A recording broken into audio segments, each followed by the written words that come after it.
அவன் என்ன வேணாலும் சொல்லட்டும். நீ என்ன சொன்னாலும் கேட்கறதுக்கு இந்த அப்பா கடமைப்பட்டிருக்க.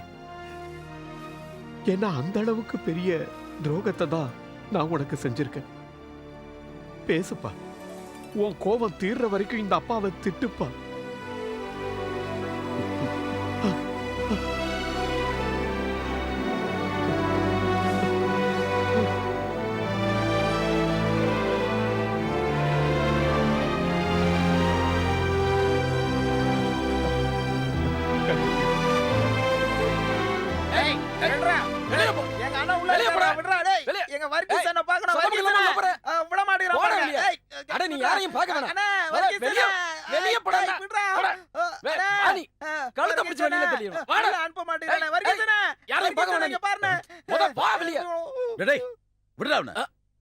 போச்சு, நேத்து வாங்கின அடியே என்ன வலிக்குது. நீங்க போங்க சார். போடா அந்த பக்கம்.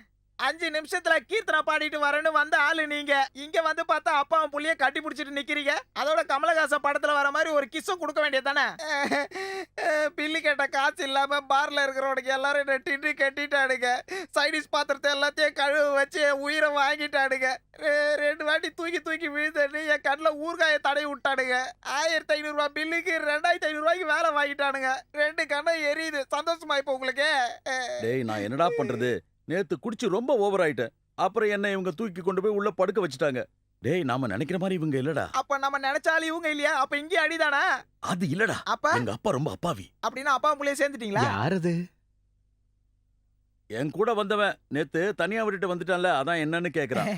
ஓ பேர் என்ன? மணிமாறன் ஐயர். மண்ணாங்கட்டி. இப்படியே கூப்பிடலாம்ல? அதாவது ஊர்ல எல்லாரும் என்ன இப்படியே கூப்பிடுவாங்க. மண்ணாங்கட்டியா?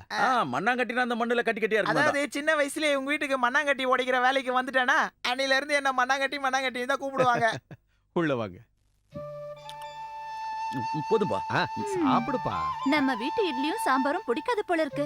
இவங்க சாப்பிடுற ஐட்டமே வேறையாச்சு. இங்க பாருங்க, கிறிஸ்டினா இருந்தாலும் எங்க வீட்டுல நான்வெஜ் எல்லாம் செய்ய மாட்டாங்க. வக்கீலம்மா வர்கீசன் அந்த மாதிரி வளர்த்துருக்காங்க. சின்ன வயசுல இருந்தே பைபிளோட சேர்த்து வேதங்கள், புராணம், ராமாயணம்னு எல்லாத்தையும் படிக்க அனுப்புனாங்க. அதுவும் நம்ம ஊர் குருகுலத்துல தான். அம்மா வற்புறுத்தினால போனேன். ஆனா எல்லாத்தையும் என்னால படிக்க முடியல. ஏன்னா என் மண்டையில எதுவுமே ஏறல. அப்ப நைட் ஆனது இப்படி தண்ணி அடிச்சு அசிங்க சிங்கமா பேசுறதுக்கு எந்த குருகுலத்துல இருந்து கத்துக்கிட்டீங்க? அது இந்த கல்லு விக்கிற வாசுகிட்ட இருந்து கத்துக்கிட்டேன். அந்த வாசுக்கே இந்த பொண்ணை கல்யாணம் பண்ணி வச்சா எப்படி இருக்கும்? ஒருத்தன் பிரமாதமா இருக்கும், அவனுக்கு பெரிய வயிறு வேற இருக்கு. என்னம்மா பேசி முடிச்சிருவோமா? வாய திறந்தா கேவலமா தான் பேசுவான். இப்படி ஒருத்தன் இவர் புள்ளிய எப்படிதான் பிறந்தான்னு புரியல. புதுசா ஏதாவது பேசியிருப்பான், அத கேட்டு சிரிக்கிறாரு. என்னாச்சுமா? எனக்கு சந்தேகமா இருக்கு மணி. என்ன அவன் ஐயோட புள்ள மாதிரியே இல்ல. பொய் சொல்லி ஏமாத்த வந்திருக்கா. மெதுவா பேச கேட்ட போறான். கேக்கட்டும், கேட்டா எனக்கு என்ன? இப்படி ஒரு வித்வானுக்கு இவன மாதிரி ஒரு புள்ள பொறப்பானா என்ன? சங்கீதம்ங்கிற விஷயம் அவனுக்கு சுட்டு போட்டா கூட வராது. தம்புரான போய் கிட்டான்னு சொன்ன மடையாவன். எப்படியோ போகட்டும், நீ அவங்கிட்ட கோவமா பேசாத. ஐயா வருத்தப்படுவாரு. மணி என்ன நீங்க வேணா பாருங்க. வந்திருக்கானே வர்கீஸ், திருட்டு வர்கீஸ். அவன் இங்க இருந்து எதையாவது திருடிட்டு போகதான் போறான். கண்டிப்பா அது நடக்கதான் போகுது. நான் சொன்னா வாயாடுறேன்னு சொல்லுவாங்க. ஆனா அந்த ஆளை பார்த்தாலே திருட்டு முடியாதான் இருக்கு. நகைப்பட்டி சாவி எடுத்து வச்சு எந்த பிரயோஜனமும் இல்ல. இவங்க அதை உடைச்சு எடுத்துட்டு போயிடுவாங்க. அப்பதான் ஐயாவுக்கு புரிய போகுது. மணி எனக்கு இப்பவே பயம் வந்துருச்சு போல.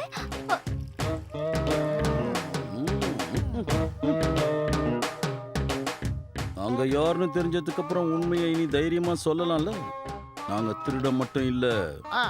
இவன் யாருன்னு தெரியுமா? விபச்சார கும்பலோட ஏரியா தலைவன். செக்ஸ் ராக்கெட் ஆஃப் மாதவரம் தொகுதி. இன்னைக்கு ராத்திரி உன்னை மயங்க வச்சு தூக்கிட்டு போறதா நாங்க பிளான் பண்ணிருக்கோம். முடிஞ்சா தப்பிச்சு போயிடு. Yes pass.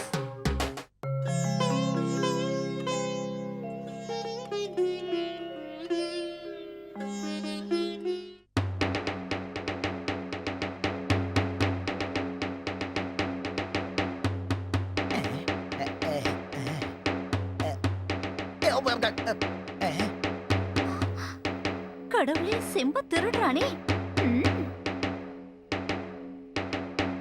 ஒரு கட்டிங் அடிக்க எவ்வளவு கஷ்டப்படுறதா இருக்குடா சாமி. இவ்வளவு நேரம் எங்கடா போன? ஆமா, உங்க அப்பாவுக்கு தெரியாம எடுத்துட்டு வரணும்ல. பாத்துட்டு திடீர்னு கட்டிங் வேணும் கேட்டாருன்னா? ஐயா ஆ? கொஞ்சம் சீக்கிரமா வெளிய வாங்க, ஒரு விஷயத்தை காட்டுறேன். வாங்க என்னம்மா அது? வாங்கன்னு சொல்றேன்ல. இந்தாங்க Cheers. cheers. தண்ணி கொஞ்சம் ஜாஸ்தி ஆயிடுச்சு பரவாயில்ல. தொட்டுக்க ஒண்ணு இல்லையா? கொஞ்சம் திருநீரும் ஊதுவத்தியும் இருக்குது பரவாயில்லையா? எங்க? அதுவும் அந்த பூஜை ரூம்ல தான் இருக்குது. சீக்கிரம் வாங்க, அங்க பாருங்க என்ன நடக்குதாங்க. ஒண்ணு இல்ல, ம், மாட்டி விட்டுட்டா. ஏய் அப்பா பாத்துற. எடு. ம், எதையும் மறைக்க வேண்டாம், எல்லாம் அவர் பாத்துட்டாரு. இவளுக்கு என் மேல லவ்வோ லவ். தினமும் சங்கீதம் நடத்துற சரஸ்வதி மண்டபத்துல குடிச்சு கும்மாளம் போடுறீங்களா? மன்னிச்சிருங்க, இது சரஸ்வதி மண்டலம்னு எங்களுக்கு தெரியாது, சாரி. மண்டலமா நல்லா இருக்கு. அதெல்லாம் சங்கீதத்தை பத்தி ஏதாவது தெரிஞ்சவங்க கிட்ட சொன்னா புரியும். நீங்க வந்ததுல இருந்தே சங்கீதத்தை கிண்டல் பண்ணிட்டு தானே இருக்கீங்க. இவ்ளோ பெரிய வித்வானோட மகன்றது கூட நீங்க மறந்துட்டீங்களே. ஐயா என்ன பேசாம இருக்கீங்க? நல்ல 4 வார்த்தை நறுக்குன்னு கேளுங்க. என்னப்பா நீங்க இந்த மாதிரிலாம் பண்றீங்க? ஆ?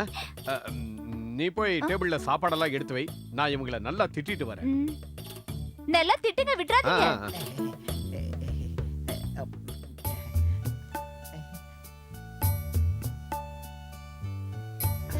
நீ ஒன்னும் வருத்தப்படாத, நான் அந்த பொண்ணுக்காக சும்மா தான் சொன்னேன். ரொம்ப நாளைக்கு அப்புறம் நீ உங்க அப்பாவை பார்க்க வந்திருக்க. உன் சந்தோஷத்துக்கு நான் ஒரு நாளும் தடையா இருக்க மாட்டேன். உனக்கு இதுதான் சந்தோஷம்னா நடக்கட்டும். கேக்குறேன்னு தப்பா எடுத்துக்க கூடாது. நீங்க என்னைக்காவது இப்படி சாப்பிட்டுருக்கீங்களா? சாப்பிட்டிருக்கேன். ஆ? உன்னை உங்க அம்மா கூட அனுப்பணும்னு கோர்ட்ல தீர்ப்பு சொன்னதுக்கு அப்புறம் பாசமா வளர்த்த பிள்ளைய அம்மா ஊருக்கு கூட்டிட்டு போன அன்னைக்கு ராத்திரி தான் நான் முதலா குடிச்சேன். அதுக்கப்புறம் அதுவே பழக்கமாயிடுச்சு. மனசுல இருந்த சங்கீதம் போய் மதுவுக்கு அடிமையாகி பல வருஷம் அலைஞ்சேன். அதுல இருந்து என்னை காப்பாத்தி மறுபடியும் என்னை இந்த நிலைமைக்கு கூட்டிட்டு வந்தது மிருதங்க வித்வான் மணிசங்கர் தான். மதுவை விட சங்கீதத்துல அதிக போதை இருக்குன்னு எனக்கு புரிய வச்சது அவர்தான். அதுக்கப்புறம் இன்னைக்கு வரைக்கும் நான் குடிச்சதில்ல. உன்னால நிறுத்த முடியலன்னா பரவாயில்ல, நீ தாராளமா குடிக்கலாம், குடி. ஐயோ அப்படிலாம் இல்ல. உங்களுக்காக இதோ இந்த நிமிஷத்துல இருந்து நான் குடிக்கிறதையே சுத்தமா நிறுத்திடுறேன். அது கூட நான் எதுக்கு நிறுத்தணும்? எங்க அப்பா எங்க அப்பதான்டா. இனிமே நீ தண்ணி அடிச்சா உன் கார்டு எடுத்து உடைச்சிடுவேன். இது கொஞ்சம் கூட சரியில்லை தெரியுமா? ஒரு கட்டிங் கூட விடாம எப்படி தூங்குறது? டேய் மதுவை விட சங்கீதத்துல போதை அதிகமா இருக்குன்னு அப்பா சொன்னார்ல. இவர்கிட்ட உனக்கு போதை அதிகமாக ஒரு பாட்டு பாட சொல்றேன். நான் ஒரு அபிப்பிராயம் சொன்னா நீங்க கோச்சிக்க கூடாது என்ன? சங்கீதத்துக்காக தண்ணியை தள்ளி வைக்க வேண்டிய அவசியம் இல்ல. சங்கீதத்துக்கும் தண்ணிக்கும் நடுவுல ஒரு லவ் இருக்கு. அதனாலதான் பார்ல வச்சு அடிக்கிறாங்க, பாட்டம் பாடுறாங்க. அதை விடுங்க, வர்கீஸ் அண்ணனோட அம்மாவை எடுத்துக்கோங்க. சாயந்தரத்துல நம்ம ஊர் மரத்துல இருந்து இறக்குற கல்ல குடிச்சாதான் இவங்க அம்மாவுக்கு பாட்டே வரும். தண்ணி தொட்டி தேடி வந்த கண்ணு குட்டினா தண்ணி தொட்டி தனானே தன்னன தன்னானே. அப்படி இல்லடா கருவண்டு. அப்புறம் எப்படி?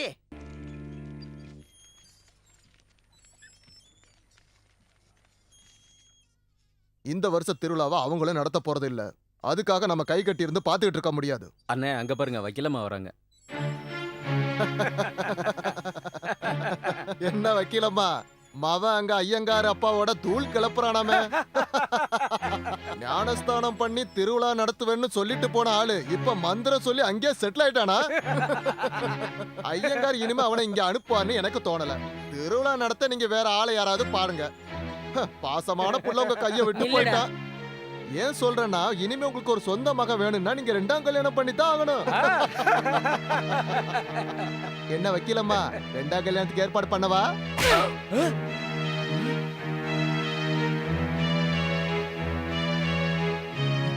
இது உனக்கு விழுந்த அடி இல்லடா. உன்ன மாதிரி ஒரு ஜென்மத்தை பெத்தெடுத்தானே உங்க அப்பன், அவனுக்கு விழுந்த அடி. 2ஆம் கல்யாணத்தை பொண்டாட்டி செத்த உன் அப்பனை கட்டி வைடா. போடா வாங்கடா.